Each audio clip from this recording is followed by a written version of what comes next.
কেন কিছু মানুষ অনেক বেশি সফল হয়ে যায় এন্ড কেন কিছু মানুষ শুধু আফসোস করে। এই পৃথিবীর প্রত্যেকটা মানুষ দিনে 24 ঘন্টা সময় পায়। এর মধ্যেই কেউ 100 কোটি টাকা রোজগার করে নেয়, আবার কেউ 1000 টাকাও রোজগার করতে পারছে না। এর পিছনের কারণ কি? এর কারণ হচ্ছে আমাদের সাবকনসিয়াস মাইন্ড। আর সাবকনসিয়াস মাইন্ডের মধ্যে থাকে আমাদের অভ্যাস, অর্থাৎ একটি মানুষের অভ্যাস সেই মানুষের জীবন তৈরি করে। সাবকনসিয়াস মাইন্ড এতটা শক্তিশালী যেটা আপনি কল্পনাও করতে পারবেন না। এর কারণে কোনো একটা অভ্যাসকে পরিবর্তন করা অনেকটা কঠিন হয়। আমাদের সমস্ত অভ্যাসগুলো এই সাবকনসিয়াস মাইন্ডের মধ্যে জমা থাকে। আপনি সারাদিনে যত কাজ করেন তার 99% কাজ এই সাবকনসিয়াস মাইন্ডের কারণেই করতে পারেন। আমাদের এই ব্রেনে এত বেশি ক্ষমতা আছে যেটা দিয়ে একটি 233 ওয়াটের বাল্ব চালানো সম্ভব। আপনি যাই কিছু এর মধ্যে দেবেন সেটা ব্রেন আপনাকে দিয়ে ঠিক করিয়ে নিবে।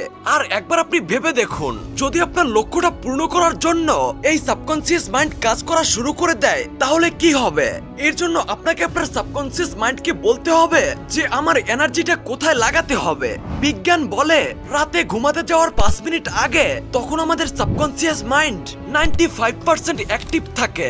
আর এই কারণেই আপনি রাতে ঘুমাতে যাওয়ার আগে লিস্ট তৈরি করুন যে আগামীকাল আপনি কি কি করতে চান, সেটাকে আপনি ভিজুয়ালাইজ করুন। সম্ভব হলে সেটাকে ভয়েস রেকর্ড করে বারবার শুনুন। আর এটা ততক্ষণ পর্যন্ত করতে থাকুন যতক্ষণে না আপনার ঘুম চলে আসছে। আর সকাল হতে হতে সেই কাজটা করার রাস্তা আপনার ব্রেন খুঁজে বের করে নিবে। এছাড়া আমাদের ডিসিশন নেওয়ার যে এনার্জি সেটা লিমিটেড হয়। এই কারণেই আমরা যখন সকালে এনার্জির সাথে উঠি সেই এনার্জিটাকে আমাদের কাজে লাগাতে হবে। কোনো ডিসিশন নেওয়ার জন্য লাগালে হবে না। আমাদের সমস্ত রকমের প্ল্যানিংটা গতদিন রাতেই করে রাখতে হবে। জেফ বেজোস সকালে ঘুম থেকে উঠে চিন্তা করার জন্য সময় লাগায় না, বরং উনি শান্ত হয়ে বসে কফি খান, এক্সারসাইজ করেন, ব্রেকফাস্ট করেন, নিউজ পেপার পড়েন আর নিজের কাজ করা শুরু করেন। সকালের সময়টি এমন একটা সময়, এই সময় আপনি যে কোনো কাজে অনেক বেশি ফোকাস করতে পারবেন। জীবনে যদি আপনি টপ লেভেলে পৌঁছতে চান তাহলে আপনার কাজগুলো এক্সট্রাঅর্ডিনারি হতে হবে। আর এক্সট্রাঅর্ডিনারি কাজ আপনি তখনই করতে পারবেন যখন আপনি 100% ফোকাস দিয়ে আপনি সেই কাজটা করবেন। সেটা কখন করা যাবে? সেটা করা যাবে সকালে উঠেই। আমি আপনাকে ভোর 4টা বা 5টার সময় উঠতে বলছি না। আপনি সকাল 7টা বা 7টা 30 মিনিটে উঠতে পারেন। এই 7টা থেকে 9টা পর্যন্ত আপনাকে আপনার গুরুত্বপূর্ণ কাজগুলোকে করতে হবে। দ্য মিরাক্কেল মর্নিং বইয়ের মধ্যে হেল এলরোড বলেন নিজের শেষ হয়ে যাওয়া জীবনটাকে তিনি কিভাবে পরিবর্তন করেছিলেন। এটা হলো হেল এলরোডের ফটো 1999 সালের। তখন ডক্টর এটা বলে দিয়েছিল যে হেল এলরোড আর বাঁচবে না, কিন্তু 6 মিনিট পর তার হৃৎপিণ্ড চলতে থাকে, 6 দিন কমাতে থাকে।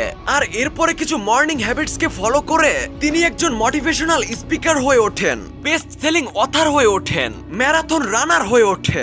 এগুলো সে কিভাবে করেছিল? সেটা হলো সকালের কিছু হ্যাবিটকে ফলো করে। প্রথমত হলো চুপ থাকা, অর্থাৎ আপনি সকালে উঠে কোনো রকমের চিন্তা করার দরকার নেই। দ্বিতীয় হলো অ্যাফার্মেশন, অর্থাৎ নিজের সঙ্গে পজিটিভ কিছু কথা বলুন, নিজেকে গ্রেট মনে করুন, নিজেকে সাকসেসফুল মনে করুন। আপনি চিন্তা করুন যাই কিছু আপনি করছেন সবকিছু ঠিকই করছেন। নাম্বার 3 ভিজুয়ালাইজেশন, আপনি নিজেকে কোথায় দেখতে চান সেটা কল্পনা করুন। নাম্বার 4 এক্সারসাইজ, সকালে উঠে আপনি 25 থেকে 30 মিনিট এক্সারসাইজ করুন, এতে আপনার শরীর তরতাজা এবং মজবুত হবে। নাম্বার 5 রিডিং, সকালে আপনি কোনো একটা বইয়ের রিডিং পড়তে পারেন। নাম্বার 6 জার্নালিং, অর্থাৎ নিজের চিন্তাগুলোকে লিখে ফেলুন।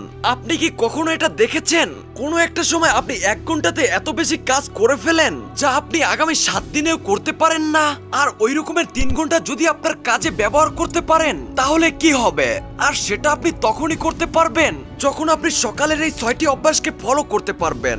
সকালে ঘুম থেকে উঠে আপনার মূল্যবান যে সময়টা নিজের কাজে দেওয়া দরকার সেই সময়টা আপনি কাজে লাগাচ্ছেন না, কারণ সকালের 1 ঘন্টা বাকি 10 ঘন্টার সমান হয়। তাই সকালের সময়টাকে কাজে লাগানোর জন্য আপনাকে সকাল সকাল উঠতে হবে। সকালে ঘুম থেকে ওঠার জন্য আপনার ইচ্ছে থাকতে হবে। এখন বলবো যে আমাদের মধ্যে কোনো কিছুর অভ্যাস কিভাবে তৈরি হয়। যে কোনো ভালো অভ্যাস তো আমরা তৈরি করতে চাই, কিন্তু সেই অভ্যাসটা আমরা তৈরি করতে পারি না। এর পিছনের কারণ হলো আমাদের ভালো লাগে না। আপনি কোনো একটি অভ্যাস তৈরি করতে চান অথবা কোনো একটি অভ্যাসকে আপনি ছেড়ে দিতে চান, এর জন্য একটি জিনিস খুবই গুরুত্বপূর্ণ, সেটা হচ্ছে ভালো লাগা। আর ভালো লাগার কারণ হচ্ছে আমাদের ডোপামিন। আর আমাদের এই ব্রেনের ডোপামিনটা লিমিটেড হয়। এই ডোপামিনকে আমরা অন্য কাজে মজা করতে গিয়ে শেষ করে দিই। অথবা আপনি সোশ্যাল মিডিয়াতে স্ক্রল করতে গিয়ে মজা করেন, তাহলে আপনার পড়াশোনা করতে গিয়ে বা অন্য কোনো কাজ করতে গিয়ে ভালো লাগবে না, কারণ এই ভালো লাগাটা লিমিটেড থাকে। অর্থাৎ আপনি যদি ভুল জায়গাতে আপনার ডোপামিনটাকে নষ্ট করে ফেলেন, তাহলে আপনি আপনার গুরুত্বপূর্ণ কাজে আর মনোযোগ দিতে পারবেন না। তাই আপনাকে আপনার ডোপামিনকে সংগ্রহ করে রাখতে হবে, অর্থাৎ ফালতু কাজে আপনি আপনার ব্রেনের ডোপামিন খরচ করবেন না। আর এর জন্য আপনি আগামী 21 দিন পর্যন্ত মঙ্ক মোডে চলে যেতে পারেন, অর্থাৎ আপনি আগামী 21 দিন পর্যন্ত আপনার ডোপামিনকে স্টোর করবেন। আগামী 21 দিন পর্যন্ত আপনার ব্রেনের খুব বেশি ভালো লাগে সেই সমস্ত কাজগুলো করা বন্ধ করে দিতে হবে। সেটা হতে পারে ফাস্টফুড খাওয়া, মোবাইল ব্যবহার করা, কোনো সং হোক বা কোনো জায়গায় ঘুরতে যাওয়া হোক, এই সব কিছু থেকে নিজেকে দূরে রাখতে হবে। যদি আপনি নিজেকে কাজ করার অভ্যেসে তৈরি করতে চান, তাহলে আপনাকে কাজের মাধ্যমে ডোপামিন রিলিজ করা শিখতে হবে। অর্থাৎ আপনি সোশ্যাল মিডিয়া থেকে দূরে থাকুন, ইউটিউব শর্টস, ইনস্টাগ্রাম রিলস থেকে দূরে থাকুন এবং যে কোনো পার্টি বা অনুষ্ঠান থেকে দূরে থাকুন। তাহলে দেখবেন আপনার ব্রেন আপনার কাজের মধ্যেই ভালো লাগা খুঁজে বের করবে। আর এখান থেকে শুরু হবে আপনার অভ্যেস পরিবর্তন। যখন আপনি আপনার একটি হ্যাবিট পরিবর্তন করতে চাইবেন অথবা আপনার জীবনে নতুন একটি হ্যাবিট অ্যাড করতে চাইবেন, তখন আপনাকে এমন একটি ক্যালেন্ডার তৈরি করতে হবে যেই ক্যালেন্ডারের মধ্যে আপনি লিখতে পারবেন। আর যেদিন আপনি আপনার লক্ষ্যটা পূরণ করতে পারবেন, সেই দিনটা ক্যালেন্ডার থেকে ক্রস করে কেটে দিবেন। আর আপনার লক্ষ্য এটা হতে হবে যেন সম্পূর্ণ ক্যালেন্ডারটা একদিন ক্রস হয়ে যায়। কমেডিয়ান জেরিকে একজন জিজ্ঞেস করেন, আমিও আপনার মতো একজন কমেডিয়ান হতে চাই, এর জন্য আমাকে কি করতে হবে? তখন জেরি বলে, আপনি 365 দিন জোকস লেখার প্র্যাকটিস করুন। আর যেদিন আপনি জোকস লিখবেন সেই দিন ক্যালেন্ডারে দাগ দিয়ে দিবেন। আর যেই দিন সম্পূর্ণ ক্যালেন্ডারটা দাগে ভর্তি হয়ে যাবে, সেদিন আপনি কমেডিয়ান হয়ে যাবেন। আর আপনি আমার বাড়িতে আসবেন, আমার বাড়িতে এমন অনেক ক্যালেন্ডার দেখতে পাবেন যেই ক্যালেন্ডারগুলো সম্পূর্ণ ক্রস চিহ্ন দিয়ে ভর্তি আছে। নেক্সট পয়েন্ট হলো good pain and bad pain. দেখুন, যে কোনো অভ্যেস আপনি তৈরি করতে চান অথবা যে কোনো অভ্যেস আপনি ছেড়ে দিতে চান, সেখানে আপনাকে কষ্ট সহ্য করতেই হবে। কোনো কিছুই অটোমেটিক হবে না। আপনি কোন কষ্টটা সহ্য করবেন সেটা আপনার হাতে আছে।